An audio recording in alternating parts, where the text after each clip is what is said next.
Been recovered.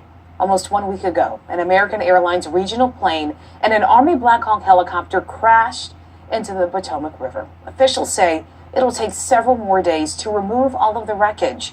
Chris Van Cleve is following the investigation and the recovery tonight.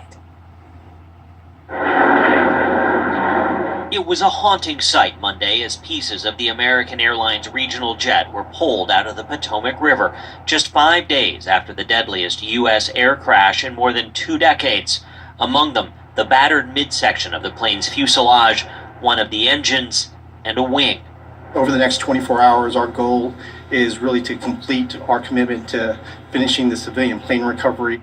DC Fire says additional remains were recovered in Monday's salvage mission and are in the process of being identified. We have positively identified 55 sets of remains.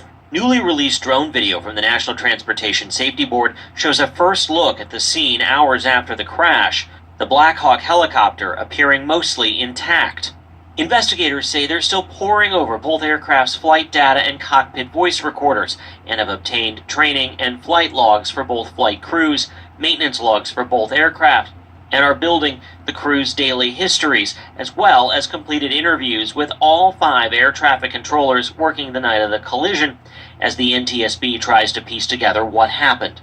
There are questions about should the military helicopters be sharing the airspace with commercial traffic. The answer to that is yes. It happens all the time. So this is not a zero-sum game. We are in this national capital region.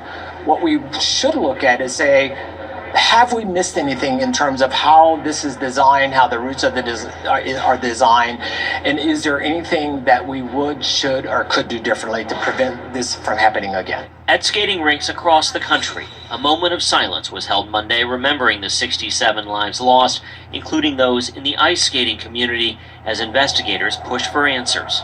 Chris Van Cleve, CBS News, Arlington, Virginia.